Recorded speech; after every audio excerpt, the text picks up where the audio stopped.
Hello guys, तो polity fact channel में आप सभी का स्वागत है। मेरा नाम है सनी कुमार। तो गाइस हाजिर हूं मैं अपनी मौलिक अधिकार की क्लास को आगे बढ़ाने के लिए। गाइस आप सभी को पता है पिछली क्लास के अंदर हमने राइट टू इक्वालिटी यानी समानता के अधिकार पर चर्चा की थी, जिसके अंतर्गत हमने टोटल 7 आर्टिकलों की चर्चा की थी और वो आर्टिकल थे आर्टिकल 12 से लेकर 18 तक, यानी टोटल 7 आर्टिकलों की चर्चा हमने राइट टू इक्वालिटी यानी समानता के अधिकार पर की थी। 57 मिनट यानी 57 मिनट की वो वीडियो है। अगर आपने नहीं देखी है और आप देखना चाहते हैं कि भारत का संविधान हमें किन किन क्षेत्रों में समानताएं देता है और किन किन क्षेत्रों में समानता नहीं देता है, तो 57 मिनट की वो वीडियो है जिसके अंदर मैंने सारी बातें बताई हैं।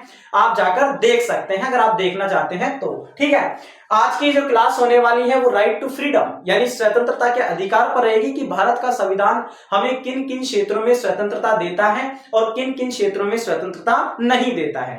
देखिए, स्वतंत्रता के अधिकार का उल्लेख संविधान के आर्टिकल 19 से लेकर 22 तक मिलता है। ये तो आपको बताने की जरूरत ही नहीं है। ठीक है, और इसके अंतर्गत टोटल आर्टिकल कितने आते हैं? 4 आते हैं। समानता के अधिकार के अंतर्गत टोटल आर्टिकल कितने आते थे? 7 आते हैं। और स्वतंत्रता के अधिकार के अंतर्गत टोटल आर्टिकल कितने आते हैं? 4 आते हैं। क्योंकि कई बार ऐसे भी प्रश्न बन जाते हैं, इसलिए मैं आपको बता रहा हूं कि समानता के अधिकार के अंतर्गत टोटल आर्टिकल कितने आते हैं, स्वतंत्रता के अधिकार के अंतर्गत टोटल आर्टिकल कितने आते हैं। क्योंकि आप ये समझते हो कि आर्टिकल 19 से लेकर 22 तक यानी 19 को नहीं गिनना है, 20, 21, 22 यानी 3 ही आर्टिकल आते हैं, आप ये समझते हो। लेकिन यहां पर आर्टिकल 19 को भी गिनना होता है। ये तो एक नॉर्मल सी बातें हैं जो मैं आपको बता रहा हूं। ठीक है, तो चलिए शुरू करते हैं स्वतंत्रता के अधिकार के बारे में। स्टार्ट करेंगे संविधान के आर्टिकल 19 से कि क्या कहता है भारत का संविधान का आर्टिकल 19 किन क्षेत्रों में हमें स्वतंत्रताएं देता है। तो चलिए देखिए, संविधान का आर्टिकल 19 क्या कहता है। संविधान का आर्टिकल 19 जो कि हमें 6 प्रकार की स्वतंत्रताएं देता है। भारत के हर व्यक्ति को 6 प्रकार की स्वतंत्रताएं देता है, जिसको हम पढ़ेंगे article 19A, article 19B, article 19C, फिर D, फिर E and F and G। ये 6 प्रकार की स्वतंत्रताएं हैं। आप कहोगे कि यार ये तो 7 प्रकार की स्वतंत्रताएं हैं, यहां पर आपने 7 प्रकार की स्वतंत्रताएं लिखी हैं, जबकि मैं बोल रहा हूं 6 प्रकार की स्वतंत्रता है। तो इसका कारण मैं आपको बताऊंगा। सबसे पहले हम ये समझते हैं संविधान का आर्टिकल 19A क्या कहता है। जब मैं आपको संविधान का आर्टिकल 19F और G बताऊंगा तो आपके सारे डाउट क्लियर कर दूंगा यहां पर। ठीक है, तो सबसे पहले हम समझते हैं संविधान का आर्टिकल 19A क्या कहता है। तो देखिए, संविधान का आर्टिकल 19A जो कि हमें भाषण व अभिव्यक्ति की स्वतंत्रता देता है। भाषण व अभिव्यक्ति की स्वतंत्रता क्या है इसका मतलब? इसका मतलब यह है कि भारत के अंदर रहने वाले प्रत्येक नागरिक को भाषण व अभिव्यक्ति की स्वतंत्रता है। भाषण जिसका मतलब आप सभी को पता है स्पीच, इंग्लिश में से स्पीच, हिंदी में से भाषण। और भाषण को हम कई शब्दों से जानते हैं, जैसे कि हम विचार भी कह देते हैं, हम बोलना भी कह देते हैं, भाषण भी कह देते हैं, बात एक ही है। ठीक है, तो संविधान का आर्टिकल 19A जो कि हमें भाषण की यानी बोलने की क्या देता है? स्वतंत्रता देता है कि अगर मैं अपने विचारों को दूसरे व्यक्ति के सामने रखना चाहूं तो मैं रख सकता हूं, मैं दूसरे व्यक्ति से अपने विचारों को कह सकता हूं। इस बात की स्वतंत्रता संविधान का आर्टिकल 19A देता है। कोई भी व्यक्ति आपको इस बात के लिए नहीं रोकेगा कि आप अपने विचार आप अपने भाषण व्यक्त नहीं कर सकते यहां पर। अरे आप करिए ना, संविधान का आर्टिकल 19A आपको इस बात के लिए अलाउ करता है कि आप अपने भाषणों को, आप अपने विचारों को दूसरे व्यक्ति से कह सकते हैं, या फिर किसी दूसरे व्यक्ति के बारे में किसी मंच पर आप कुछ कहना चाहते हैं तो आप वो भी कह सकते हैं। इस बात के लिए स्वतंत्र करता है संविधान का आर्टिकल 19A। इस बात के लिए स्वतंत्र करता है संविधान का आर्टिकल 19A कि भारत के हर व्यक्ति को बोलने का, भाषण देने का पूरी तरीके से क्या है? अधिकार है। ठीक है, अब देखें, बोलने की स्वतंत्रता तो हो गई। अब यहां पर ये शब्द है अभिव्यक्ति। अभिव्यक्ति जिसको इंग्लिश में कहा जाता है एक्सप्रेशन। देखिए, संविधान हमें भाषण की यानी बोलने की स्वतंत्रता तो देता ही है, लेकिन आप समझते हैं, आप जानते हैं कि अगर हम किसी बात को दूसरे इंसान से कहेंगे, किसी भी बात को मैं अगर दूसरे व्यक्ति से कहता हूं तो सिंपली कहने के लिए मुझे क्या चाहिए? एक्सप्रेशन चाहिए, अभिव्यक्ति चाहिए। ऐसा नहीं है कि अगर मैं किसी दूसरे व्यक्ति से कोई बात कहना चाहता हूं तो सिर्फ मैं बोलकर ही कह सकता हूं। अरे मेरे एक्सप्रेशन भी है, मेरी अभिव्यक्ति भी है, मुझे अभिव्यक्ति की भी स्वतंत्रता है कि मैं जरूरी नहीं है कि बोलकर ही उसको समझाऊं। ये मेरे एक्सप्रेशन है कि मैं बोलकर या फिर नाचकर या फिर गाकर या फिर कोई पेंटिंग बनाकर, कार्टून बनाकर मैं किसी भी तरीके से उस व्यक्ति को अपनी बात को समझा सकता हूं। यानी मुझे एक्सप्रेशन यानी अभिव्यक्ति की भी स्वतंत्रता है। ऐसा नहीं है कि सिर्फ मुझे बोलने का ही अधिकार है, मैं अगर बोलना चाहूं तो मुझे अभिव्यक्ति की भी स्वतंत्रता है, मुझे एक्सप्रेशन की भी स्वतंत्रता है कि अगर मैं कोई व्यक्ति से किसी बात को अगर मैं समझा रहा हूं, किसी व्यक्ति को किसी बात को समझा रहा हूं, तो सिंपली मुझे एक्सप्रेशन की भी स्वतंत्रता है, मैं किसी भी तरीके से उसको समझा सकता हूं। मैंने कहा मैं नाचकर समझा सकता हूं, मैं गाकर समझा सकता हूं, मैं कोई कार्टून बनाकर समझा सकता हूं, पेंटिंग बनाकर समझा सकता हूं, मैं कोई पत्र आर्टिकल लिखकर समझा सकता हूं। ठीक है, मैं किसी भी तरीके से उस व्यक्ति को अपनी बात को क्या कर सकता हूं, समझा सकता हूं। यानी बोलने के साथ साथ अभिव्यक्ति की भी स्वतंत्रता है, एक्सप्रेशन की भी स्वतंत्रता है। यह संविधान का आर्टिकल 19A कहता है, यह संविधान का आर्टिकल 19A कहता है। यहां पर एक चीज और ध्यान रखनी है, जब हमने प्रिम्बल पढ़ा था, जब हमने उद्देशिका पढ़ी थी, तो आपको याद होगा मैंने वहां पर एक लाइन की चर्चा की थी और वो लाइन थी विचार व अभिव्यक्ति की स्वतंत्रता। तो ध्यान रखना, विचार व अभिव्यक्ति की स्वतंत्रता कह दो या फिर भाषण व अभिव्यक्ति की स्वतंत्रता कह दो, बात एक ही है। बस अंतर इतना है कि जो उद्देशिका है उसमें विचार लिखा हुआ है और यहां पर भाषण लिखा हुआ है। यहां पर भाषण मानी स्पीच, वहां पर विचार मानी थॉट, बस अंतर इतना है। बाकी दोनों का अर्थ है ना, दोनों का अर्थ सेम ही है। ठीक है, दोनों का अर्थ सेम ही है। ये बात इसलिए मैं आपको बता रहा हूं क्योंकि एग्जाम में ये भी पूछ लिया जाता है कि भाषण व अभिव्यक्ति की स्वतंत्रता का उल्लेख संविधान में कहां पर मिलता है। ठीक है, तो आप कई लोग तो आर्टिकल 19 करके आते हैं, आर्टिकल या फिर उद्देशिका भी करके आते हैं। तो मैं कह रहा हूं आर्टिकल 19 में भी है और उद्देशिका में भी है, दोनों में ही भाषण व अभिव्यक्ति की स्वतंत्रता का उल्लेख मिलता है। बस शब्दों का फेर है, यहां पर भाषण है, वहां पर विचार है, दोनों का अर्थ क्या है, दोनों का अर्थ सेम है। ठीक है, अब देखिए इस अभिव्यक्ति की जो स्वतंत्रता है जो मैंने यहां पर लिखी है, इससे लेकर मैं एक केस की चर्चा करता हूं। केस काफी चर्चित है, एग्जामों के अंदर काफी ज्यादा पूछा जाता है। और वो केस कौन सा है, 1995 का केस है और वो केस है 1995 का, जिसमें एक व्यक्ति का नाम आपने सुना होगा, नवीन जिंदल, जो कि सांसद भी रह चुके हैं। ठीक है, और वो एक बहुत बड़े उद्योगपति थे। ठीक है, बड़ी बड़ी फैक्ट्रियां थी उनके पास में। तो उन्होंने क्या किया, 1995 में अपनी प्राइवेट फैक्ट्रियों पर, अपनी पर्सनल प्राइवेट फैक्ट्रियों पर उन्होंने क्या लगा दिया, राष्ट्रीय ध्वज तिरंगा लगा दिया। उन्होंने प्राइवेट फैक्ट्रियों पर क्या लगा दिया, राष्ट्रीय ध्वज तिरंगा लगा दिया। इसको कोर्ट में लोगों ने क्या कर दिया, चैलेंज कर दिया। इसको लोगों ने कोर्ट में चैलेंज कर दिया कि इस तरीके से आप अपनी प्राइवेट पर्सनल प्रॉपर्टी पर राष्ट्रीय ध्वज तिरंगा नहीं लगा सकते। सुप्रीम कोर्ट का इस बात पे निर्णय आया कि देखो, अगर नवीन जिंदल ने अपनी प्राइवेट संपत्ति पर, प्राइवेट फैक्ट्रियों पर राष्ट्रीय ध्वज तिरंगा लगाया है तो ये किसी भी संविधान के आर्टिकल या भाग का उल्लंघन बिल्कुल भी नहीं है। ये सुप्रीम कोर्ट का 1995 में निर्णय आया था। फिर आप कहोगे कि सर ये निर्णय उन्होंने क्यों दिया कि ये संविधान के किसी भाग या किसी आर्टिकल का उल्लंघन नहीं है। देखिए सुप्रीम कोर्ट ने कहा था कि ये किसी संविधान या किसी आर्टिकल का उल्लंघन नहीं है, बल्कि ये संविधान के आर्टिकल 19A जिसमें लिखा हुआ है अभिव्यक्ति की स्वतंत्रता, इसका क्या कर रहा है, इसको फॉलो कर रहा है। एक तरीके से जो नवीन जिंदल है वो अभिव्यक्ति की स्वतंत्रता को फॉलो कर रहा है, ना कि वो किसी संविधान के आर्टिकल व भाग का उल्लंघन कर रहा है। फिर आप कहोगे कि सुप्रीम कोर्ट ने ऐसा क्यों कहा कि वो अभिव्यक्ति की स्वतंत्रता को फॉलो कर रहा है। तो देखिए, मैंने यहां पर कहा कि बोलने की स्वतंत्रता है, तो मैं यहां पर यह भी तो कह रहा हूं कि अभिव्यक्ति की स्वतंत्रता है। अभिव्यक्ति का मतलब एक्सप्रेशन, कि मैं किसी भी तरीके से आपको अपने विचारों को रख सकता हूं। तो सिंपली जो नवीन जिंदल ने जो अपनी फैक्ट्रियों पर जो राष्ट्रीय ध्वज तिरंगा लगाया था, तो वो एक तरीके से वो क्या कर रहे थे, अपने देश के प्रति वो प्रेम जता रहे थे, मोहब्बत जता रहे थे, वो प्यार जता रहे थे। वो अपनी पर्सनल फैक्ट्रियों पर राष्ट्रीय ध्वज तिरंगा लगाकर वो देश के प्रति क्या जता रहे थे, प्रेम जता रहे थे। तो वो एक तरीके से क्या है, उसकी अभिव्यक्ति है कि वो राष्ट्रीय ध्वज तिरंगा जो अपनी प्राइवेट फैक्ट्रियों पर लगा रहे हैं, तो इसका मतलब ये वो किसी आर्टिकल, किसी भाग का उल्लंघन नहीं कर रहे हैं, बल्कि वो उसकी अभिव्यक्ति है कि उसने अपने प्रेम को किस तरीके से जताया, अपनी पर्सनल प्रॉपर्टी पर राष्ट्रीय ध्वज तिरंगा लगाकर दर्शाया है। ठीक है, इसलिए सुप्रीम कोर्ट ने कहा था ये किसी आर्टिकल का उल्लंघन नहीं है, बल्कि ये तो संविधान के आर्टिकल 19A में अभिव्यक्ति की स्वतंत्रता इसके अंतर्गत है। ठीक है, तो ये केस है जो कि काफी पूछा जाता है एग्जामों में, इसीलिए मैंने यहां पर इसकी चर्चा की है। ठीक है, तो ये है भाषण व अभिव्यक्ति की स्वतंत्रता। अब उसके बाद में संविधान का आर्टिकल 19 बी क्या कहता है? संविधान का आर्टिकल 19 बी जो कि कहता है बिना हथियारों के शांतिपूर्ण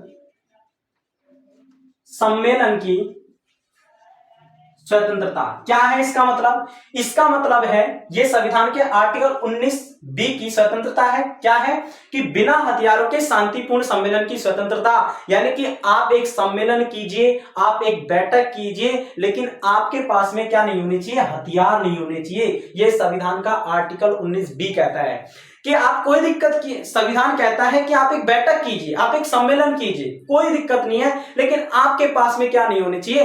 हथियार नहीं होने चाहिए। आपके पास में क्या नहीं होने चाहिए? हथियार नहीं होने चाहिए। ये संविधान का आर्टिकल 19 बी कहता है। अब देखिए, इसको लेकर मैं एक केस की चर्चा करता हूं। मैं केस की चर्चा यहां पर इसलिए कर रहा हूं क्योंकि एग्जामों के अंदर केस ही पूछे जाते हैं।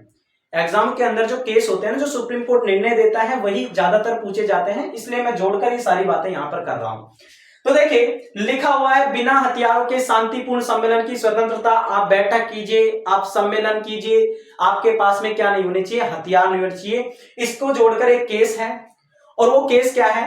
कुछ समय पहले क्या हुआ था, जो सिख धर्म के लोग है ना, जो पंजाबी है, तो अभी मैं आपको बताऊं, मैं जब कुछ समय पहले जब दिल्ली गया था, और जब मैं वहां पर दिल्ली बंगला साहिब गया था, तो वहां पर मैंने देखा कि जितने भी पंजाबी थे जो गुरुद्वारों में आ रहे थे, अरदास के लिए आ रहे थे, तो उन्होंने अपने 5 कै, आप जानते हैं सिख धर्म के 5 कै होते हैं, सिख धर्म के 5 कै होते हैं, जिसमें कंगा आ जाता है, केस आ जाता है, कड़ा, ठीक है, कृपाण, कछेरा या फिर कच्चा कह सकते हैं।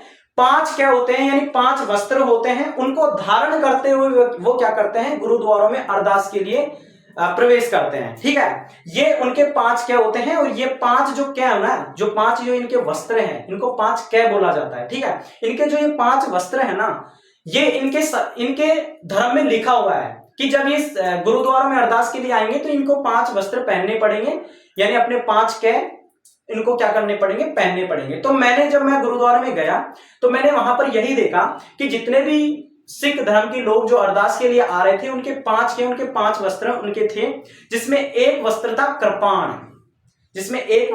कृपाण, मानी तलवार। आप जानते हैं, देखा होगा आपने, पंजाबियों के यहाँ पर कमर में कृपाण होती है, यहाँ पर कमर में क्या होती है? कृपाण होती है।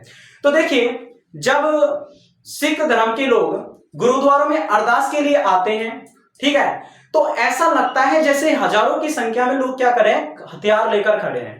ऐसा लगता है कि जैसे, क्योंकि हजारों की संख्या में आते रहते हैं लोग, ठीक है, तो ऐसा लगता है कि हजारों की संख्या में लोग क्या लेकर आ रहे हैं? हथियार लेकर आ रहे हैं। तो इस बात को सुप्रीम कोर्ट में लोगों ने क्या कर दिया था? चैलेंज कर दिया गया था। इस बात को सुप्रीम कोर्ट में लोगों ने क्या कर दिया? चैलेंज कर दिया कि ये तो एक तरीके से संविधान के आर्टिकल 19 बी का उल्लंघन है, क्योंकि आर्टिकल 19 बी तो कह रहा है कि आप इकट्ठा हो जाइए, कोई दिक्कत नहीं है, आप एक बैठक कीजिए, सम्मेलन कीजिए, लेकिन आपके पास में हथियार नहीं होना चाहिए। बल्कि लोगों का कहना था कि संविधान के आर्टिकल 19 बी का उल्लंघन है। 19 बी जो कहता है कि आप सम्मेलन करो, बैठक करो, आपके पास में हथियार नहीं होना चाहिए, जबकि सिख धर्म के लोग जब इकट्ठा होते हैं तो वो हथियार लेकर चलते हैं। तो ये तो आर्टिकल 19 बी का उल्लंघन हुआ। सुप्रीम कोर्ट का इस बात पर भी निर्णय आया। सुप्रीम कोर्ट ने कहा कि देखिए, जो सिख धर्म के जो लोग हैं, जो अपने 5 कै यानी 5 वस्त्रों को जो धारण करते हुए चलते हैं, तो वो किसी भी आर्टिकल का उल्लंघन नहीं है, यानी कि संविधान के आर्टिकल 19 बी का उल्लंघन नहीं है, बल्कि वो तो अपना क्या कर रहे हैं? धर्म के अनुरूप आचरण कर रहे हैं। संविधान का आर्टिकल 25 के बारे में सुप्रीम कोर्ट ने कहा कि संविधान का आर्टिकल 25 जो कि हर व्यक्ति को अपना धर्म चुनने, अपने धर्म को मानने और उसके अनुरूप चलने की स्वतंत्रता देता है। उसकी भी चर्चा करेंगे जब नेक्स्ट क्लास आएगी, तो उसके बारे में भी चर्चा होगी। ठीक है, तो संविधान का आर्टिकल 25 जो कि धर्म को चुनने, मानने और उसके अनुसार आचरण करने की स्वतंत्रता देता है, ये संविधान का आर्टिकल 25 कहता है, ऐसा सुप्रीम कोर्ट ने कहा था। तो सुप्रीम कोर्ट ने यही कहा कि ये एक तरीके से वो क्या कर रहे हैं? अपने धर्म के अनुरूप आचरण कर रहे हैं, उनके धर्म में ये बातें लिखी हुई है, ये धर्म के अनुरूप आचरण कर रहे हैं, ये संविधान के आर्टिकल बी का उल्लंघन नहीं कर रहे हैं।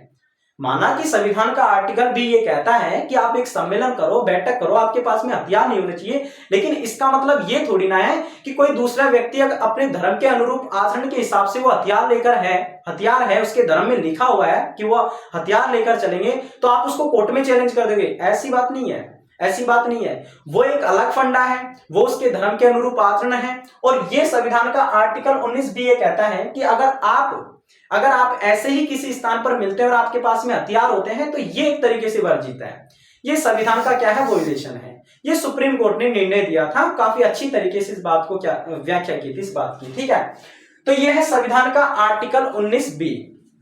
अब देखिए संविधान का आर्टिकल 19 सी कहता है संघ व समुदाय निर्माण की स्वतंत्रता। संघ व समुदाय निर्माण की स्वतंत्रता, संघ व समुदाय निर्माण की स्वतंत्रता। देखिए संविधान का आर्टिकल 19 से ये कहता है संघ यानी यूनियन कि आपको क्या है, पूरी तरीके से स्वतंत्रता है। आप क्या कीजिए, एक संघ बनाइए, आप क्या कीजिए, एक संघ बनाइए, एक ग्रुप बनाइए। अगर आप किसी भी कार्य को करने के लिए आपको लग रहा है कि आपको एक ग्रुप बनाने की जरूरत है तो आप बनाइए, कोई दिक्कत नहीं है। संविधान का आर्टिकल 19 से आपको इस बात की स्वतंत्रता देता है। आप किसी भी कार्य को करने के लिए ग्रुप बना सकते हैं, लेकिन वो जो कार्य है ना वो लोक हित में होना चाहिए, वो अच्छे काम के लिए वो कार्य होना चाहिए। ऐसा नहीं है कि आप एक गलत काम के लिए एक ग्रुप बना रहे हो, तो ये एक तरीके से अवैध है। संविधान कहता है कि संघ व समुदाय निर्माण की स्वतंत्रता, आप अगर संघ बना रहे हैं, समुदाय बना रहे हैं, तो वो लोक हित में होना चाहिए। इस बात की आपको क्या है, पूरी तरीके से स्वतंत्रता है। ये संविधान का आर्टिकल 19 सी कहता है, ठीक है। संविधान का आर्टिकल 19 डी ये कहता है कि सर्वत्र आने जाने की स्वतंत्रता, सर्वत्र आने जाने की स्वतंत्रता। क्या है इसका मतलब? इसका मतलब यह है कि आप चाहे भारत के किसी भी हिस्से में रह रहे हो, आप चाहे भारत के किसी भी हिस्से में रह रहे हो, भारत के हर हिस्से में आपको क्या करने की स्वतंत्रता है, आवागमन की, आने जाने की पूरी तरीके से क्या है, स्वतंत्रता है। जरूरी नहीं है कि मैंने जन्म राजस्थान में लिया तो मैं कहीं पर आ जा नहीं सकता। अरे मैं आ भी सकता हूं और जा भी सकता हूं, मुझे पूरी तरीके से स्वतंत्रता है। अगर कोई व्यक्ति मुझे कहीं जाने से रोकता है तो ऐसी स्थिति में ये मेरे संविधान के आर्टिकल 19 डी का उल्लंघन है। और इस स्थिति में मैं कहां पर जा सकता हूं, सुप्रीम कोर्ट जा सकता हूं। इस स्थिति में मैं डायरेक्ट कहां पर जा सकता हूं, सुप्रीम कोर्ट जा सकता हूं। यह संविधान का आर्टिकल 19 डी कहता है, ठीक है। उसके बाद में देखिए संविधान का आर्टिकल 19 ई क्या कहता है। आर्टिकल 19 ई कहता है निवास करने की स्वतंत्रता, निवास करने की स्वतंत्रता, निवास करने की स्वतंत्रता। इसका मतलब यह है, इसका मतलब यह है कि आप भारत के किसी भी हिस्से में रह रहे हो, आपको क्या करने की स्वतंत्रता है, निवास करने की स्वतंत्रता है। चाहे आपका स्थायी निवास, चाहे आपने जन्म राजस्थान में लिया हो, अगर आप चाहते हैं फ्यूचर में किसी दूसरे राज्य में बसना तो कोई दिक्कत नहीं, आप बस सकते हो। संविधान का आर्टिकल 19 ई आपको इस बात के लिए स्वतंत्र करता है, ठीक है। आप बस सकते हो, ठीक है, स्थायी निवास कर सकते हो, सिवाय जम्मू कश्मीर को छोड़कर। सिवाय जम्मू कश्मीर को छोड़कर, जम्मू कश्मीर एक तरीके से अपवाद है। इसी वजह से भारत के 28 राज्यों में तो आप कहीं पर भी आ जा सकते हो, निवास कर सकते हो, लेकिन जम्मू कश्मीर में आप निवास नहीं कर सकते हो। आ जा सकते हो लेकिन निवास नहीं कर सकते हो, क्योंकि आप जानते हैं धारा 370 है, तो ऐसी स्थिति में वहां पर आप निवास नहीं कर सकते, ठीक है। उसके बाद में देखिए संविधान का आर्टिकल 19F क्या कहता है। यहां पर देखिए यह कहता है संपत्ति अर्जित करने की स्वतंत्रता, संपत्ति अर्जित करने की स्वतंत्रता, संपत्ति अर्जित करने की स्वतंत्रता। क्या है इसका मतलब? इसका मतलब यह है कि भारत के हर व्यक्ति को अपनी संपत्ति को अर्जित करने, इकट्ठा करने का पूरी तरीके से क्या है, अधिकार है। वो स्वतंत्र है इस बात के लिए, वो पूरी तरीके से स्वतंत्र है इस बात के लिए। लेकिन ध्यान रखना, अब मैं आपको बताता हूं कि मैंने यहां पर 7 प्रकार की कैटेगरियां क्यों लिखी है, मैंने 7 प्रकार के ये जो स्वतंत्रताएं हैं ये क्यों लिखी है। आप अगर इस संपत्ति अर्जित करने की स्वतंत्रता पर गौर करेंगे तो वर्तमान में ये संपत्ति अर्जित करने की स्वतंत्रता नहीं है। इस चीज को आपको ध्यान रखना है। वर्तमान में संपत्ति को अर्जित करने की स्वतंत्रता यानी संपत्ति को एक्वायर्ड करने की स्वतंत्रता बिल्कुल भी नहीं है आपको, ठीक है। फिर आप कहोगे सर कब हटाया गया था इसे, क्योंकि मूल संविधान में यानी जब भारत का संविधान बना था ना 1950 में, उस समय हमें 7 प्रकार की स्वतंत्रता थी, जिसमें ये संविधान का आर्टिकल 19F भी था, यानी संपत्ति अर्जित करने की भी स्वतंत्रता थी, ठीक है। लेकिन आप जानते हैं 1978 में मोरारी देसाई जी की सरकार के द्वारा, मोरारी देसाई जी की सरकार के द्वारा 1978 में 44वां संविधान संशोधन किया था, 44वां संविधान संशोधन किया था। और हमने क्या किया, संपत्ति अर्जित करने की स्वतंत्रता को क्या कर दिया, हटा दिया। संपत्ति अर्जित करने की स्वतंत्रता को क्या कर दिया, हटा दिया। 44वां संविधान संशोधन 1978 को, यानी वर्तमान संविधान में केवल और केवल 6 प्रकार की ही स्वतंत्रता संविधान के आर्टिकल 19 में हमें देखने को मिलती है। ये जो संपत्ति अर्जित करने की स्वतंत्रता है ये वर्तमान में नहीं है। फिर आप कहोगे कि सर संपत्ति अर्जित करने की स्वतंत्रता को 1978 में क्यों हटाया, तो देखिए इसलिए हटाया क्योंकि ये जो संपत्ति अर्जित करने की स्वतंत्रता है ये व्यक्ति को इस बात का अधिकार देते थे कि उससे भारत सरकार व राज्य सरकार उसकी संपत्ति को नहीं छीन सकती। भारत सरकार और राज्य सरकार उसकी संपत्ति को नहीं छीन सकती। ये संपत्ति अर्जित करने की स्वतंत्रता जो कि व्यक्ति को प्राप्त थी 1978 से पहले। लेकिन आप जानते हैं भारत सरकार व राज्य सरकार जब कोई भी कार्य करती है जो लोकहित में होता है तो ऐसी स्थिति में उसे क्या पड़ती है, जमीनों की आवश्यकता पड़ती है, संपत्ति की आवश्यकता पड़ती है, ठीक है। तो वो क्या करती है, फिर लोगों से संपत्ति लेती है। जैसे कि अगर मैं एक एग्जांपल दूं, जब दिल्ली टू मुंबई हाईवे निकला था, ठीक है, जब सर्वे हो रहा था तो इन्होंने क्या ली, सबकी जमीनें ले ली, चाहे अमीर हो चाहे गरीब हो, सबकी जमीनें इस दिल्ली टू मुंबई हाईवे में चली गई, ठीक है। तो ये एक तरीके से क्या किया, संपत्ति को भारत सरकार ने क्या कर लिया, अर्जित कर लिया, ठीक है। और ये वर्तमान में क्यों कर लिया, क्योंकि वर्तमान में संपत्ति अर्जित करने की स्वतंत्रता नहीं है। अगर यही दिल्ली टू मुंबई हाईवे 1978 से पहले बन रहा होता ना, तो ऐसी स्थिति में भारत सरकार, राज्य सरकार उनसे उनकी संपत्ति नहीं लेती, तो बस ये जो संपत्ति अर्जित करने की स्वतंत्रता है ना, ये व्यक्ति को इस बात का अधिकार देते थे कि उससे उसकी संपत्ति को भारत सरकार, राज्य सरकार नहीं छीन सकती। लेकिन वर्तमान में तो छीन सकती है। अगर सरकार को ऐसा लगता है कि वो ऐसा कार्य कर रही है जो लोकहित में है, ठीक है, वो लोकहित में है, देश हित में है, तो ऐसी स्थिति में उस व्यक्ति की संपत्ति को सरकार उससे क्या कर सकती है, छीन सकती है और बदले में कंपनसेशन, मुआवजा दे सकती है, जो कि दिल्ली टू मुंबई हाईवे निकलने पर आप जानते हैं अमीरों को भी मुआवजा मिला है, गरीबों को मुआवजा मिला है, ठीक है। तो बदले में वो मुआवजा देकर उसकी संपत्ति को क्या कर सकती है, अर्जित कर सकती है।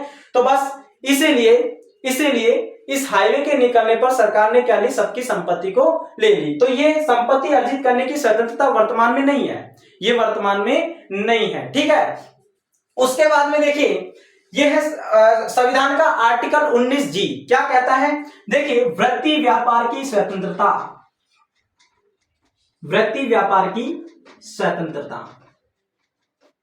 यह है वृत्ति व्यापार की स्वतंत्रता। क्या है इसका मतलब यह है कि आप चाहे भारत के किसी भी हिस्से में रह रहे हो, आपको हर जगह व्यापार करने की स्वतंत्रता है। भारत के किसी भी हिस्से में आप क्या कर सकते हो, व्यापार कर सकते हो, ट्रेड कर सकते हो, रोजगार खोल सकते हो। अगर आप कहीं पर भी रहते हो, किसी भी राज्य में रह रहे हो, आपको लगता है कि मुझे दिल्ली जाकर ये व्यापार करना चाहिए, रोजगार खोलना चाहिए, आप खोल सकते हो। संविधान का आर्टिकल 19G आपको इस बात के लिए अधिकार देता है, इस बात के लिए स्वतंत्र करता है कि आप अपना व्यापार खोलिए, आप अपना रोजगार खोलिए, कोई दिक्कत नहीं है। तो ठीक है, ये है हमारे संविधान की आर्टिकल 19 के 6 पॉइंट। मैं 6 पॉइंट इसलिए कहा क्योंकि F नहीं है, इस बात को ध्यान रखना है। 1978 में मोरारी देसाई जी सरकार के द्वारा 44वां संविधान संशोधन करके संपत्ति अर्जित करने की स्वतंत्रता को हटा दिया गया है, इस बात पे गौर करना है, ठीक है। और 6 ही प्रकार की स्वतंत्रता वर्तमान में संविधान में हमें देखने को मिलती है आर्टिकल 19 के अंदर। अब देखिए आपके मन में एक प्रश्न उठेगा कि सर आप ये बताइए कि क्या इन स्वतंत्रताओं पर रोक लगाई जा सकती है क्या सरकार इन स्वतंत्रताओं पर रोक लगा सकती है क्या? तो देखिए बिल्कुल सरकार इन स्वतंत्रताओं पर रोक लगा सकती है, लेकिन कुछ कंडीशन है। कुछ कंडीशनों के होते हुए ही सरकार क्या कर सकती है, इन स्वतंत्रताओं पर रोक लगा सकती है। वो कंडीशन कौन सी है? अगर मान लो देश की एकता, अखंडता व सुरक्षा को नुकसान हो रहा है तो ऐसी स्थिति में इन स्वतंत्रताओं पर रोक लगाई जा सकती है। ऐसी स्थिति में इन स्वतंत्रताओं पर रोक लगाई जा सकती है। फिर कोई भी व्यक्ति ये जो स्वतंत्रताएं प्राप्त कर रहा है, ऐसी स्थिति में वो स्वतंत्रता प्राप्त नहीं कर सकता। ऐसी स्थिति में उसको ये सारी स्वतंत्रताएं नहीं मिलेंगी, ठीक है। अगर देश की एकता, अखंडता व सुरक्षा को नुकसान हो रहा है तो स्वतंत्रता छीन ली जाएंगी, ठीक है। दूसरी बात, अपराधों में वृद्धि हो रही है, तो ऐसी स्थिति में उनसे ये स्वतंत्रताएं छीन ली जाएंगी। ठीक है, एक देश के दूसरे देश से संबंध को नुकसान हो रहा है, जैसे हमारा और चीन के संबंध को नुकसान हो रहा है, हमारा या फिर भूटान के संबंध को नुकसान हो रहा है। ठीक है, किसी भी देश के संबंध को नुकसान हो रहा है, तो ऐसी स्थिति में इन स्वतंत्रता पर रोक लगाई जा सकती है। करप्शन बढ़ रहा है, भ्रष्टाचार बढ़ रहा है, तो ऐसी स्थिति में इन स्वतंत्रता पर रोक लगाई जा सकती है। ठीक है, न्यायपालिका की अवमानना हो रही है, अर्थात न्यायपालिका जो हमारी सुप्रीम कोर्ट है उसकी कोई सुनी नहीं रहा है, उसकी कोई सुनी नहीं रहा है, उसके डिसीजन के अकॉर्डिंग कोई जा ही नहीं रहा है। ठीक है, बल्कि उसके अगेंस्ट चल रहे हैं, तो ऐसी स्थिति में भी इन स्वतंत्रताओं पर रोक लगाई जाती है। और साथ ही साथ अगर लोक व्यवस्था को, इंटरनेट लोक व्यवस्था को नुकसान हो रहा है, इंटरनेट लोक व्यवस्था को नुकसान हो रहा है, तो ऐसी स्थिति में भी इन स्वतंत्रताओं पर रोक लगाई जा सकती है। तो ये कुछ रीजन थे जिनके रहते हुए ही इन स्वतंत्रताओं पर रोक लगाई जा सकती है, अर्थात ये स्वतंत्रताएं हमसे छीनी जा सकती है, अन्यथा हमसे ये स्वतंत्रताएं नहीं छीनी जा सकती, हमसे ये स्वतंत्रताएं नहीं छीनी जा सकती, इस बात को ध्यान रखना। तो उम्मीद है संविधान का आर्टिकल 19A आपको क्लियरली और अच्छी तरीके से समझ में आया होगा। इससे बढ़कर कोई बात नहीं है इसके अंदर, इसके अलावा कोई भी बात नहीं है, इस बात को ध्यान रखना। अब देखिए, अब मैं आता हूं, ये तो कहानी समाप्त होती है हमारे आर्टिकल 19 की। अब मैं आता हूं संविधान का आर्टिकल 20 क्या कहता है। देखिए, अब जो जोरदार सेशन होने वाला है, वैसे तो सेशन पूरा ही जोरदार है, लेकिन अब कुछ ज्यादा इंटरेस्ट आने वाला आपको। तो हम समझते हैं संविधान का आर्टिकल 20 क्या कहता है। संविधान का आर्टिकल 20 जो कि अपराधों के संबंध में कुछ प्रोविजन करता है, यानी अपराधियों को कुछ स्वतंत्रताएं देता है, जिसका पहला पॉइंट यह कहता है कि अपराध के समय जो कानून था उसको उसी कानून के तहत सजा दी जाएगी। क्या कहता है कि देखिए, अपराध के समय जो कानून था उसको मतलब अपराधी को उसी कानून के तहत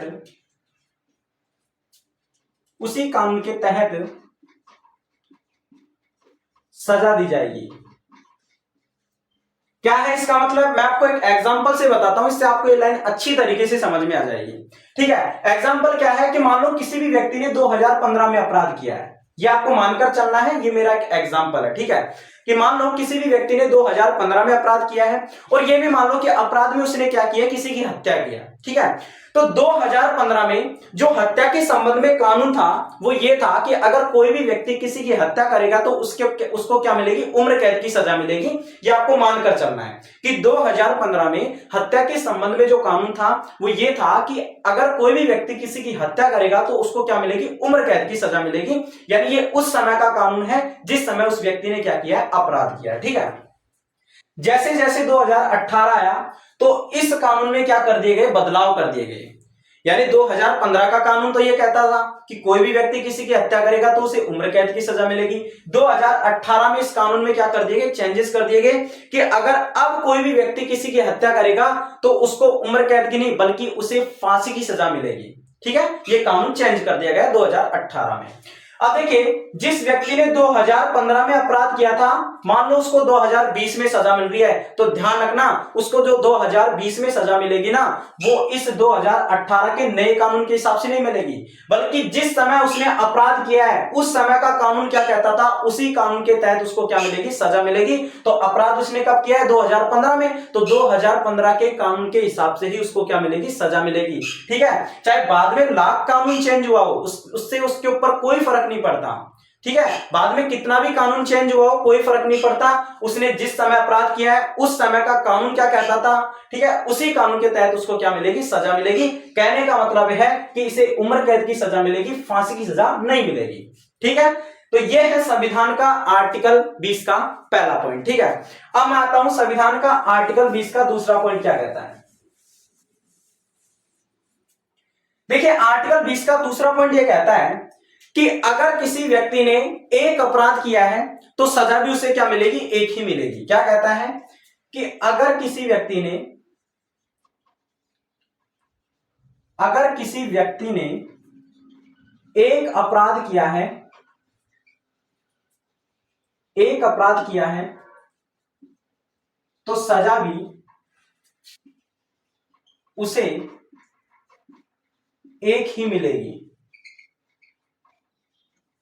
क्या है इसका मतलब? देखिए लिखा हुआ है कि अगर किसी व्यक्ति ने एक अपराध किया है तो सजा भी उसे एक ही मिलेगी। इसका मतलब यह है कि पुलिस प्रशासन को रोका गया है कि अगर कोई भी व्यक्ति एक अपराध करता है तो उसको एक अपराध की आप 3-3, 4-4 सजा नहीं दे सकते। उसने अगर अपराध एक किया है तो सजा भी उसे आप क्या दो? एक ही दो। ठीक है, ये संविधान का आर्टिकल 20 का दूसरा प्रोविजन है कि अगर कोई भी व्यक्ति एक अपराध करता है तो सजा उसे आप क्या दो? एक ही दो। आप एक अपराध की 3-3, 4-4 सजा नहीं दे सकते। ठीक है, अब मैं आपको एक एग्जांपल से समझाता हूं। एग्जांपल क्या है? याद कीजिए 21 मई 1991 को राजीव गांधी जी की हत्या हुई थी। जब राजीव गांधी जी की हत्या हुई तो आप सभी को पता है जो हत्यारे थे वो कौन थे? श्रीलंका में एक आतंकवादी संगठन है लिट्ठे नाम का। ठीक है, उस लिट्ठे आतंकवादी ने ही एक बड़ी प्लानिंग के साथ में राजीव गांधी जी की हत्या करवाई थी, जिसमें उन्होंने क्या किया था? उनके संबंध की एक लड़की थी जिसके कमर में उन्होंने मानव बम बनाकर बांध दिया और उससे कहा कि जब राजीव गांधी भारत में तमिलनाडु में आएंगे चुनाव की रैलियों के लिए तो आपको उनसे जाकर मिलना है और ये मानव बम का बटन दबा देना है। ठीक उसी तरीके से उस लड़की ने किया। जब 21 मई 1991 को भारत में राजीव गांधी जी तमिलनाडु में रैलियां निकाल रहे थे चुनाव की, तो लड़की जैसे ही राजीव गांधी जी से मिलती है तो वो उस मानव बम का क्या कर देती है? बटन दबा देती है। इस तरीके से 21 मई 1991 को राजीव गांधी जी की हत्या हो जाती है। ठीक है, तो देखिए जब राजीव गांधी जी की हत्या हुई वो कब हुई थी? 1991 में हुई थी। राजीव गांधी जी की हत्या कब हुई? 1991 में हुई थी। ठीक है, और आप जानते हैं जो हत्यारे थे उनको ट्रायल कोर्ट ने क्या दी? फांसी की सजा सुनाई।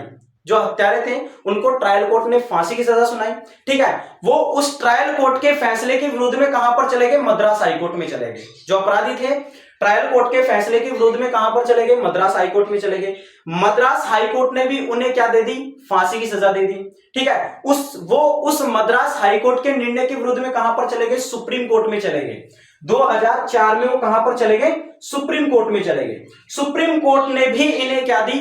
फांसी की सजा ही सुनाई। सुप्रीम कोर्ट ने भी इन्हें 2004 में फांसी की सजा सुनाई। ठीक है, तो ये सुप्रीम कोर्ट के निर्णय के विरुद्ध में 2004 में कहां पर चले गए? राष्ट्रपति के पास चले गए। क्योंकि आप जानते हैं कि अगर कोई भी अपराधी ट्रायल कोर्ट के फैसले से संतुष्ट नहीं है तो वो डिस्ट्रिक्ट कोर्ट जा सकता है। डिस्ट्रिक्ट कोर्ट के फैसले से संतुष्ट नहीं है तो वो हाई कोर्ट जा सकता है। हाई कोर्ट के फैसले से संतुष्ट नहीं है तो वो सुप्रीम कोर्ट जा सकता है। और सुप्रीम कोर्ट के फैसले से भी वह संतुष्ट नहीं है तो वो कहां पर जा सकता है? राष्ट्रपति के पास। संविधान का आर्टिकल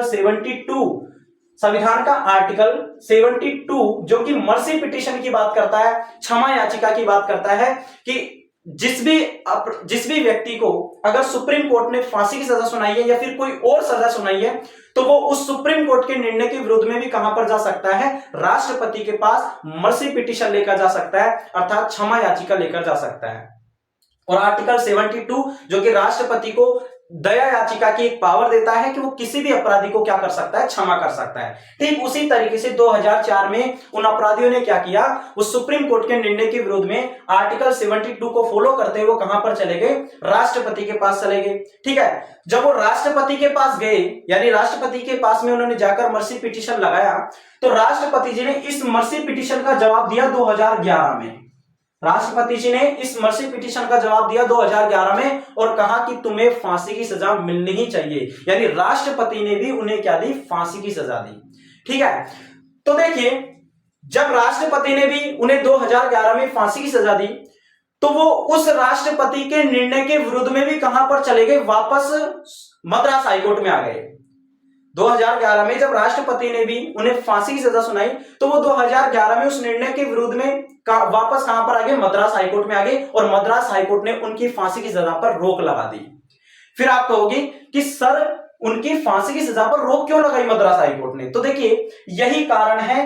कारण क्या है? आर्टिकल 20 का ये दूसरा पॉइंट जिसमें लिखा हुआ है कि अगर किसी व्यक्ति ने एक अपराध किया है तो सजा भी उसे क्या दो? आप एक ही दो। फिर आप कहोगे कि सर यहां पर एक अपराध की 3-3, 4-4 सजा कैसे हो गई? तो देखिए अब सुनिए, अपराध उन्होंने कब किया है? 1991 में किया है। अपराध उन्होंने कब किया है? 1991 में किया है। सजा उन्हें कब मिल रही है? 2011 में मिल रही है। कितने वर्ष हो गए? 20 वर्ष हो गए साहब। अब ये 20 वर्षों तक ये क्या रहे? जेल में रहे। पहली सजा 20 वर्षों तक तो ये क्या रहे? जेल में रहे। ठीक है, अब देखिए मान लो जैसे ही उन्हें ट्रायल कोर्ट फांसी दे देती है तो उनको तुरंत फांसी मिलनी चाहिए थी। ठीक है, ट्रायल कोर्ट जैसे ही उन्हें फांसी दे देती है तो उनको तुरंत फांसी मिलनी चाहिए थी, उसके बाद में उन्हें जेल में रखा जा रहा है। ठीक है, इस तरीके से 20 वर्षों तक तो उन्हें क्या रखा गया, जेल में रखा गया। ये तो हो गई पहली सजा। और आप जानते हैं 2004 में वो राष्ट्रपति के पास क्षमा याचिका लेकर जाते हैं, उसका जवाब राष्ट्रपति 2011 में दे रहे हैं। यानी राष्ट्रपति को तुरंत जवाब देना चाहिए था, 2004 में ही जवाब देना चाहिए था, राष्ट्रपति 2011 में जवाब दे रहे हैं। ठीक है, तो यानी कि 7 साल तक उन्हें बेवजह दोबारा क्या रखा, जेल में रखा। ठीक है, तो ये हो गई उनकी दूसरी सजा। ठीक है, और साथ ही साथ आप ये भी देखिए, जब उन्हें 1994 में ट्रायल कोर्ट ने फांसी दी थी ना, जब ट्रायल कोर्ट ने फांसी दी थी तो उन्हें तुरंत फांसी मिलनी चाहिए थी। उसके बाद में उनको लगभग 1994 से लेकर 2011 तक यानी 17 वर्षों तक मानवीय रूप से टॉर्चर किया गया कि तुम्हें क्या मिलेगी, फांसी मिलेगी। तो ये एक तरीके से एक एक अपराध की 3-3, 4-4 सजा हो गई। पहले तो उनको जेल में रखा जा रहा है, क्योंकि आप जानते हैं जब कोई भी अपराधी होता है ना, जब पुलिस उसको पकड़कर जेल में रखती है तो जब तक उसे सजा नहीं मिल जाती तब तक तो वो जेल में रहेगा। ये तो प्रोविजन ठीक है, क्योंकि अपराध से पहले तो वो जेल में रहेगा, ये तो ऑप्शन है ही। ठीक है, लेकिन अगर कोर्ट उसे फांसी दे देता है तो सिंपली उसे फांसी मिलनी चाहिए, फिर उसके बाद थोड़ा ना जेल में रखोगे आप। ठीक है, तो इनके साथ में क्या हुआ कि इन्हें फांसी मिलने के बाद में भी जेल में रखा गया, इनको मानवीय रूप से टॉर्चर भी किया गया। ठीक है, तो एक अपराध की इनकी क्या क्या हो गई, 3-3, 4-4 सजा हो गई। इसी वजह से मद्रास हाईकोर्ट ने इनकी फांसी की सजा पर रोक लगा दी थी। और मद्रास हाईकोर्ट ने जो कारण बताया था ना, वो संविधान का आर्टिकल 20 का दूसरा पॉइंट बताया था, जो कहता है कि अगर किसी व्यक्ति ने एक अपराध किया है तो सजा भी उसे क्या दो, आप एक ही दो। आप एक अपराध की 3-3, 4-4 सजा नहीं दे सकते। ठीक है, तो ये मेरा एक एग्जाम्पल है और काफी जोरदार एग्जाम्पल है। इस एग्जाम्पल के अलावा मुझे लगता है कि शायद कोई एग्जाम्पल इसमें फिट बैठेगा। ये एक अच्छा एग्जाम्पल अगर आप याद रखना चाहते हैं तो। ठीक है, ये है आर्टिकल 20 का दूसरा पॉइंट। अब देखिए संविधान का आर्टिकल 20 का तीसरा पॉइंट क्या कहता है। आर्टिकल 20 का तीसरा पॉइंट ये कहता है कि आप किसी भी व्यक्ति को उसके खिलाफ गवाही देने के लिए बाध्य नहीं कर सकते। आप किसी भी अपराधी को उसके खिलाफ गवाही देने के लिए बाध्य नहीं कर सकते। क्या लिखा हुआ है कि किसी भी अपराधी को उसके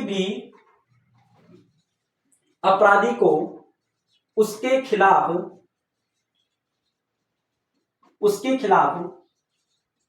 गवाही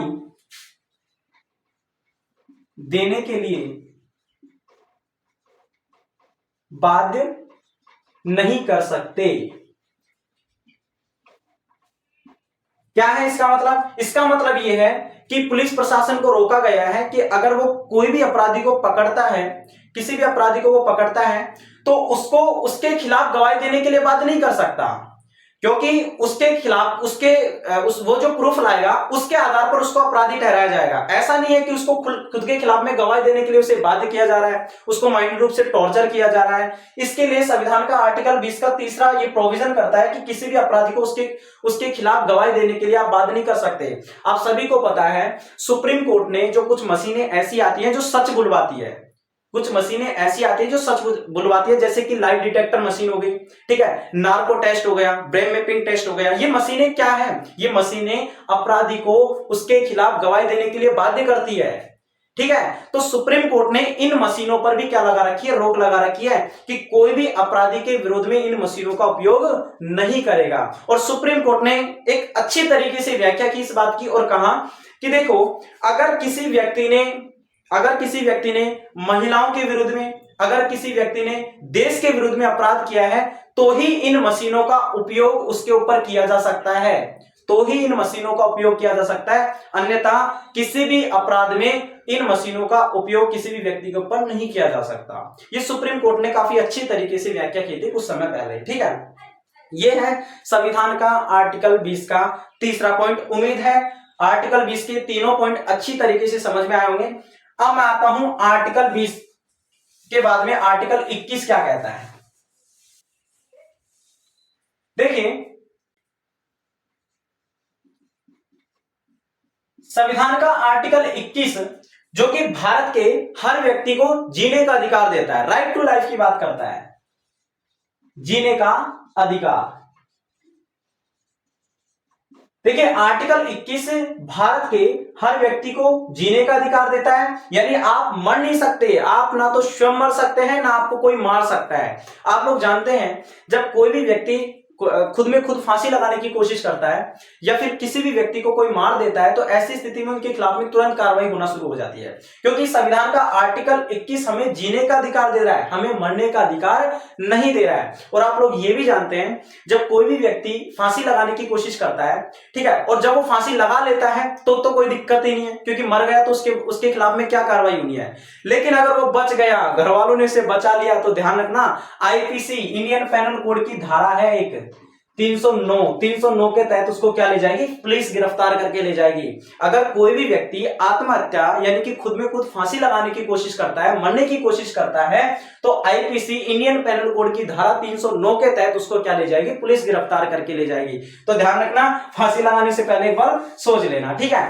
तो देखिए आर्टिकल 21 जो कि जीने का अधिकार हमें देता है, ठीक है, मरने का अधिकार नहीं देता है। और आपको यह भी पता होगा आर्टिकल 21 सिर्फ हमें यह नहीं कहता कि हम जी रहे हैं, हम जी सकते हैं। आर्टिकल 21 हमसे यह भी कहता है कि आपको क्या करना है, डिग्निटी के साथ जीना है, आपको गरिमा के साथ जीना है। अब डिग्निटी और गरिमा के साथ जीने के लिए आपको वो सारे संसाधन चाहिए जो अच्छे जीवन के लिए, जो एक गरिमापूर्ण एक डिग्निटी लाइफ जीने के लिए जरूरी है। और वो संसाधन कौन से हैं, जैसे कि आपको शुद्ध हवा चाहिए, आपको शुद्ध पानी चाहिए, आपको एक शुद्ध एनवायरमेंट यानी पर्यावरण चाहिए, ठीक है, आपको अच्छी हेल्थ केयर मेडिसिन चाहिए, ठीक है, आपको रोजगार भी चाहिए, आपको शिक्षा भी चाहिए। ये सारी चीजें जीने के अधिकार के अंतर्गत आर्टिकल 21 में रखी गई है कि देखिए जीना सिर्फ नॉर्मली जीना नहीं है, आपको डिग्निटी के साथ जीना है, आपको गरिमा के साथ जीना है, क्योंकि जीते तो सभी है, जीते तो हम भी रहे, जी तो वो भी रहा है, जो सड़क पर जो भिखारी है वो भी जी रहा है, ठीक है, सभी जी रहे हैं। लेकिन आर्टिकल 21 वो सारे संसाधनों की भी बात करता है जो अच्छे जीवन जीने के लिए जरूरी है। शुद्ध पानी, शुद्ध हवा, पर्यावरण, ठीक है, अच्छा मेडिसिन होना चाहिए, ठीक है, और रोजगार होना चाहिए, शिक्षा होनी चाहिए। ये सारी बातें जो है आर्टिकल 21 के अंतर्गत रखी गई है। अब देखिए रोजगार से रिलेटेड जो संविधान में आर्टिकल 21 के अंतर्गत जो रोजगार को रखा गया है, इससे रिलेटेड मैं एक एग्जांपल देता हूं। एग्जांपल क्या है कि याद कीजिए 1978 में जो मेनका गांधी है, मेनका गांधी आप जानते हैं राजीव गांधी जी का जो भाई है संजय गांधी की वाइफ है मेनका गांधी। मेनका गांधी का क्या कर लिया, एक बार 1978 में भारत सरकार ने क्या कर लिया, पासपोर्ट जब्त कर लिया, जो विदेश जाने का जो पासपोर्ट होता है ना वो जब्त कर लिया, ठीक है। तो मेनका गांधी ने इसको क्या कर दिया, कोर्ट में चैलेंज कर दिया, सुप्रीम कोर्ट चलेगी, क्योंकि वो इसके अधिकार है, तो अधिकार के छीनने पर वो कहां पर चलेगी, सुप्रीम कोर्ट चलेगी। सुप्रीम कोर्ट में मेनका गांधी ने कहा कि इस तरीके से मेरा पासपोर्ट जब्त कर लेना ये संविधान के आर्टिकल 21 में जो जीने का अधिकार है ना उसका उल्लंघन है, उसका आप वायलेशन कर रहे हो, आप इस तरीके से मेरे पासपोर्ट को जब्त नहीं कर सकते। क्योंकि मेनका गांधी कहती है कि अगर आप मेरे पासपोर्ट को जब्त कर लोगे तो मैं विदेश नहीं जा पाऊंगी, और विदेश जाने का जो मेरा कारण था वो था रोजगार, और मैं रोजगार नहीं कर पाऊंगी, रोजगार नहीं कर पाऊंगी तो मैं खुद का और अपने बच्चों का पालन पोषण कैसे करूंगी, ठीक है। ये मेनका गांधी सुप्रीम कोर्ट में कहती है। सुप्रीम कोर्ट ने इनकी बात को ध्यान से सुनते हुए कहा कि देखो सही बात है, इस तरीके से आप किसी भी व्यक्ति का पासपोर्ट जब्त नहीं कर सकते, क्योंकि पासपोर्ट जब्त कर लेना ये एक तरीके से उसके जीने के अधिकार का क्या है, उल्लंघन है। ये सुप्रीम कोर्ट ने उस समय निर्णय दिया था मेनका गांधी के संबंध में, ठीक है। तो ये है एक एग्जाम्पल, ठीक है। अब देखिए यहां पर लिखा हुआ है एक लंबी एक अच्छी लाइन लिखी हुई है कि जीने का अधिकार, लेकिन अगर मैं आपसे कहूं कि हमें सुप्रीम कोर्ट कुछ मात्रा में मरने का अधिकार भी देता है, तो क्या आप यकीन करोगे क्या? अगर मैं आपसे कहूं कि हमें हमारा संविधान मरने का अधिकार भी देता है सिर्फ और सिर्फ कुछ मात्रा में ही, तो क्या आप यकीन करोगे क्या? मैं आपको एक एग्जांपल देता हूं। एग्जांपल याद कीजिए 1973 का वो केस, अरुणासन बाग नाम की एक नर्स थी मुंबई के अंदर। 1973 मुंबई में एक हॉस्पिटल में अरुणासन बाग नाम की एक नर्स थी, जिसके साथ हॉस्पिटल के कर्मचारी ने क्या कर दिया था, रेप कर दिया था, और इतनी बेरहमी से रेप किया था कि वो कहां पर चलेगी, कोमा में चलेगी। लगभग 30-40 सालों तक वो कोमा में रही थी, 2010 तक वो कोमा में रही थी, ठीक है। और आप जानते हैं कोमा की स्थिति ऐसी होती है जिसमें व्यक्ति को दिखाई तो सब कुछ देता है, लेकिन उसके शरीर में किसी प्रकार की कोई एक्टिविटी, कोई हलचल नहीं होती है, ठीक है। तो 1973 में उसके साथ में केस हुआ। लगभग 30-40 साल तक यानी 2010 तक वो क्या रही, कोमा में रही। तो जो अरुणासन बाग की जो एडवोकेट थी जिसका नाम था पिंकी वीरानी जी, उन्होंने 2011 में सुप्रीम कोर्ट से अपील की इस बात की। उन्होंने कहा कि देखो, ना तो अरुणाचल बाघ ना तो मर पा रही है, ना तो मर पा रही है और ना ही जी पा रही है, तो क्यों ना आप एक ऐसी गोली दवा दीजिए ताकि वो क्या कर सके, अच्छे से मर सके। आप एक ऐसी गोली दवा दीजिए कि ताकि वो क्या कर सके, अच्छे से मर सके। सुप्रीम कोर्ट ने कहा कि देखो, ये तो एक तरीके से जीने का अधिकार का उल्लंघन हो जाएगा, ठीक है। तो सुप्रीम कोर्ट ने एक कम मात्रा में कहा कि देखो ठीक है, अगर कोई व्यक्ति ऐसा है जो ना तो जी पा रहा है या ना ही मर पा रहा है, या फिर उसको एक भयंकर बीमारी हुई है, उसके बचने की कोई संभावना नहीं है, तो ऐसी स्थिति में उसको कुछ गोलियां देकर क्या किया जा सकता है, मारा जा सकता है, ठीक है। ये पिंकी विरानी जी के जब उन्होंने सुप्रीम कोर्ट में अपील की थी, उसके बाद में सुप्रीम कोर्ट ने निर्णय दिया था, 2011 में ये निर्णय दिया था कि देखो, क्योंकि आप जानते हैं मान लो किसी भी व्यक्ति को भयंकर बीमारी हुई है, और ना वो अच्छे से मर पा रहा है ना अच्छे से जी पा रहा है, तो सिंपली उसको अच्छे से मरने के लिए उसको क्या दे दी जानी चाहिए, गोली दी जानी चाहिए। सुप्रीम कोर्ट ने यही कहा था। तो इसलिए सुप्रीम कोर्ट ने काफी कम मात्रा में ये कहा है कि आपको मरने का अधिकार भी है, आपको मारा भी जा सकता है, लेकिन तभी मारा जा सकता है जब 4 डॉक्टरों की मेडिकल टीम आपको ये लिखकर दे दे कि आपके बचने की कोई भी संभावना नहीं है, तब आपको क्या किया जा सकता है, कुछ भी गोली देकर किसी भी तरीके से आपको क्या किया जा सकता है, मारा जा सकता है। ये सुप्रीम कोर्ट ने बड़ी कम मात्रा में, लेकिन सिर्फ ये उन्हीं व्यक्तियों के ऊपर लागू होगा जिस व्यक्ति के बारे में 4 डॉक्टरों की मेडिकल टीम या फिर मेडिकल बोर्ड ने ऐसा कह दिया हो कि इस व्यक्ति के बचने की कोई भी संभावना नहीं है, ठीक है। ऐसी स्थिति में ही उसको क्या किया जा सकता है, गोली देकर मारा जा सकता है, अन्यथा आपको जीने का अधिकार ही है, ये 2010 और 11 का मामला था, इसलिए मैंने आपको ये बताया, इसको रखकर, ठीक है। तो यह है संविधान का आर्टिकल 21। उम्मीद है आपको अच्छी तरीके से समझ में आया होगा। अब मैं आता हूं, देखिए संविधान का आर्टिकल 22 क्या कहता है। आर्टिकल 22 देखिए, आर्टिकल 22 जो कि अपराधों के संबंध में ही बात करता है। आर्टिकल 22 जो कि अपराधों के संबंध में ही बात करता है, क्या कहता है आर्टिकल 22? ये कहता है कि अगर कोई भी अपराधी अपराध करता है तो उसको पुलिस द्वारा 24 घंटे के अंदर अंदर जज के समक्ष पेश करना जरूरी है।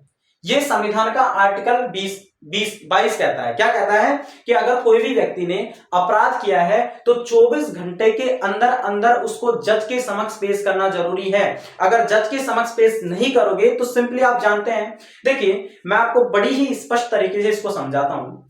आप जानते हैं कि कोई भी जब पुलिस वाला किसी भी व्यक्ति को पकड़ता है तो वो 2 आधारों पर पकड़ता है। या तो उस पुलिस वाले को पता हो कि उसने क्या अपराध किया है, या तो तब उसको पकड़ेगा, ठीक है, या फिर शक के आधार पर पकड़ेगा। 2 ही आधार हो सकते हैं, या तो उसको पता हो कि उसने क्या अपराध किया है, या फिर शक के आधार पर उसको क्या करेगा, पकड़ेगा, ठीक है। तो ध्यान रखना, आर्टिकल 20 का पहला पॉइंट मैं अगर कहूं तो आर्टिकल 20 का पहला पॉइंट तो ये कहता है कि अगर किसी भी व्यक्ति ने अपराध किया है और पुलिस उसको पकड़ के ले जा रही है तो उसे पूछने का पूरा अधिकार है कि उसे किस कारण से गिरफ्तार किया जा रहा है। यह संविधान का आर्टिकल 20 का पहला पॉइंट है कि अपराधी को यह जानने का अधिकार है कि उसे किस कारण से आप गिरफ्तार कर रहे हो। यानी कि पुलिस अगर किसी अपराधी को पकड़ेगी तो उसे पहले वारंट बताना पड़ेगा कि आपने ये अपराध किया है, उसके बाद में ही क्या किया जाएगा, उसको गिरफ्तार किया जाएगा। क्योंकि अपराधी को आर्टिकल 20 का पहला पॉइंट ये अधिकार देता है कि उसे पूछने का अधिकार है कि उसे किस कारण से गिरफ्तार किया गया है। लेकिन ध्यान रखना, यहां पर जो लाइन लिखी हुई है वो ये लिखी हुई है कि अपराधी पूछ सकता है कि उसे किस कारण से गिरफ्तार किया जा रहा है। लेकिन आप जानते हैं, मैंने कहा कि कोई भी पुलिस वाला अपराधी को तभी पकड़ता है 2 कंडीशनों पर, या तो उसने अपराध कर दिया हो उसके बाद में पकड़ेगा, और जब उसने अपराध कर दिया उसके बाद पकड़ रहा है और अपराधी उससे पूछता है तो सिंपली वो बता देगा कि आपने ये अपराध किया है। लेकिन अगर पुलिस उसे शक के आधार पर पकड़ती है, पुलिस उसे कॉन्स्टिट्यूशन की भाषा में निवारक नजरबंदी कहा जाता है, ठीक है। अगर उसे शक के आधार पर पकड़ती है तो सिंपली अगर अपराधी उससे पूछता भी है कि आप मुझे किस आधार पर पकड़ रहे हो, तो वहां पर वारंट बताने की जरूरत नहीं है, क्योंकि आप जानते हैं आर्टिकल 22 पुलिस को अधिकार भी देता है कि किसी भी व्यक्ति को जिसके ऊपर उसे शक हो रहा है उसको भी वो क्या कर सकते हैं, गिरफ्तार कर सकते हैं, शक के आधार पर भी गिरफ्तार कर सकती है। कि कोई पुलिस वाले को लगा कि यार ये व्यक्ति है जो अपराध कर सकता है, यहां पर कुछ भी घटनाएं कर सकता है, तो ऐसी स्थिति में उसे शक के आधार पर भी पुलिस क्या कर सकती है, पकड़ सकती है। ठीक है, तो यह है आर्टिकल 20 का पहला पॉइंट कि अगर किसी भी व्यक्ति को पुलिस पकड़ती है तो उसे यह पूछने का अधिकार है कि उसे किस कारण से गिरफ्तार किया गया है। लेकिन अगर पुलिस निवारक नजरबंदी यानी शक के आधार पर पकड़ती है तो अपराधी को पूछने का अधिकार नहीं है और ना ही पुलिस को बताने का अधिकार है, क्योंकि वो शक के आधार पर पकड़ा है। ठीक है, और शक के आधार पर बताना या फिर पूछना खामखा बेकार ही है। ठीक है, यह आर्टिकल 20 का पहला पॉइंट है। दूसरा पॉइंट यह है कि अपराधी को अपना एक वकील रखने की पूरी तरीके से क्या है, स्वतंत्रता है। क्या है कि कोई भी अपराधी हो उसको अपना एक वकील रखने की क्या है, पूरी तरीके से स्वतंत्रता है। ठीक है, आप जानते हैं कोर्ट के अंदर जो पक्ष और विपक्ष, सबूत से गवाह से पहले तो पता नहीं होता कि किसने अपराध किया है किसने अपराध नहीं किया है, लेकिन आप जानते हैं पक्ष और विपक्ष दोनों के एक वकील होते हैं, एक एक वकील होते हैं जो उनकी ओर से क्या करते हैं, पैरवी करते हैं। ये संविधान का आर्टिकल 20 का दूसरा पॉइंट है कि किसी भी अपराधी को अपना एक वकील रखने की क्या है, पूरी तरीके से स्वतंत्रता है। आर्टिकल 20 का तीसरा पॉइंट यह कहता है, आर्टिकल 20 का तीसरा पॉइंट यह कहता है कि किसी भी अपराधी को 24 घंटे के अंदर अंदर जज के समक्ष पेश करना जरूरी है। मान लो कोई भी व्यक्ति है, पुलिस ने उसको गिरफ्तार किया, तो ऐसा नहीं है पुलिस उसको गिरफ्तार करके जेल में रख लेगी और 24 घंटे की जगह 3-3 4-4 दिन तक रखेगी, ऐसा बिल्कुल भी नहीं है। ये एक तरीके से इलीगल है, ये पुलिस के खिलाफ में ही कार्रवाई हो सकती है। अगर 24 घंटे के बाद 24 घंटे से अधिक समय अगर पुलिस किसी अपराधी को जेल में रखती है तो ऐसी स्थिति में पुलिस के साथ ही कार्रवाई हो सकती है, क्योंकि ऐसा माना जाता है कि जब पुलिस किसी अपराधी को 24 घंटे के अंदर जज के समक्ष पेश नहीं करती है तो ऐसा माना जाता है कि जो पुलिस है वो उस अपराधी के साथ मिली हुई है। ठीक है, इसीलिए आर्टिकल 22 का तीसरा पॉइंट यही कहता है कि कोई भी व्यक्ति हो, चाहे अपराध किया हो चाहे नहीं किया हो, चाहे शक के आधार पर पकड़ा हो, किसी भी आधार पर पकड़ा हो, उसको 24 घंटे के अंदर अंदर जज के समक्ष पेश करना जरूरी है।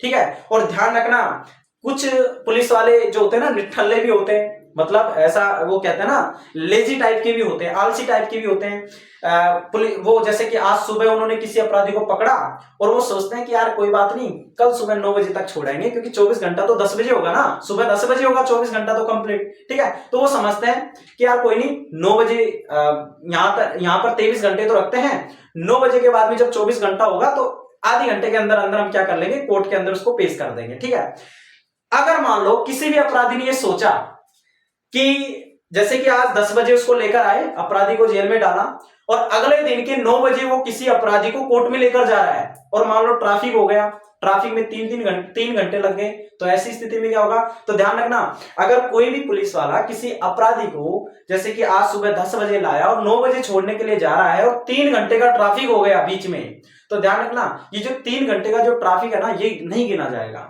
3 घंटे का ट्रैफिक नहीं गिना जाएगा।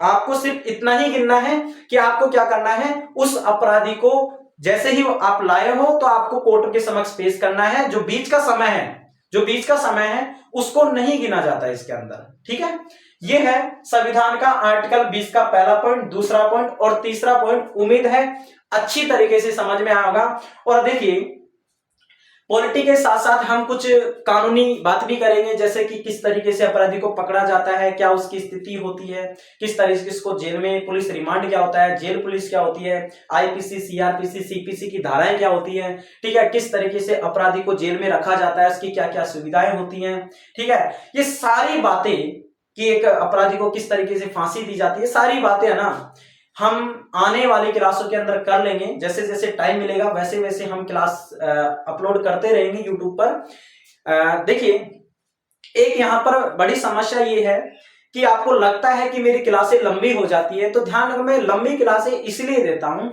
क्योंकि आपके जो कॉन्सेप्ट है ना, जितने भी, क्योंकि पॉलिटी की क्लास अगर मैं आपको 10-10, 5-5 मिनट में पढ़ाना चाहूं तो मुझे ऐसा लगता है कि मैं एक अधूरा ज्ञान, मुझे ऐसा लगता है कि मैं एक अधूरा ज्ञान आपको दे रहा हूं। और मैं अगर एक टॉपिक को मैं चाहे उसमें 1 घंटा लगाऊं, चाहे 1 सवा 1 घंटा लगाऊं, 1.5 घंटा लगाऊं, अगर मैं एक ही टॉपिक में आपको समझाने का प्रयास करता हूं तो मुझे भी ऐसा लगता है कि मैंने अपना 100% दिया है। और मुझे ऐसा भी लगता है कि आप भी अपना 100% देकर ही इस क्लास को देख रहे हो। ठीक है, तो इसलिए अगर कोई दिक्कत नहीं, आपको क्लासें लंबी लगती है तो आप क्या क्या कीजिए, जैसे कि 1 घंटे की क्लास है तो आप 20 मिनट देख लीजिए, उसके 1-2 घंटे बाद में फिर 20 मिनट देख लीजिए, 1-2 घंटे बाद में फिर 20 मिनट देख लीजिए, रोक रोक कर देख लीजिए। ठीक है, तो मेरा तो ये उद्देश्य यही होता है कि एक टॉपिक को एक ही क्लास में पूरे तरीके से पढ़ाया जाए ताकि आपको अच्छी तरीके से समझ में आए और मैं भी एक तरीके से मोटिवेट रहूं। क्योंकि मैं अगर 10 मिनट की क्लास आज दे देता हूं, 10 मिनट की क्लास बाद में दूंगा, तो मुझको फिर ये जो आज वाली फीलिंग है ना, जो आज का जो मोटिवेशन है वो फिर कल कम होगा। ठीक है, और ये आपके लिए भी है, मेरे लिए नहीं है, आपके लिए भी है, ऐसा नहीं है। ठीक है, इसलिए मैं एक ही क्लास के अंदर सब कुछ कॉन्सेंट्रेट दिमाग रखकर, मैं चाहे वो लंबी क्लास हो, किसी भी तरीके की क्लास हो, चाहे छोटी हो, मैं कॉन्सेंट्रेट रखकर आपको पढ़ाना चाहता हूं और अच्छी तरीके से समझाना चाहता हूं। मेरा उद्देश्य लंबी क्लासों का यही होता है। लेकिन आपकी अगर मांग होगी 20-25 मिनट की या फिर कितने भी मिनट की आप जो चाहते हैं, तो वैसी क्लास भी कोई दिक्कत नहीं है, ला देंगे, टुकड़ों में पढ़ा देंगे, कोई दिक्कत नहीं है। ठीक है, तो उम्मीद है कि आपको आर्टिकल 22 के तीनों पॉइंट अच्छी तरीके से समझ में आए होंगे। अब देखिए, मैं जाते जाते एक आर्टिकल की ओर चर्चा करता हूं और वो आर्टिकल है आर्टिकल 21A। आर्टिकल 21A, देखिए आर्टिकल 21 की तो हमने चर्चा कर ली है।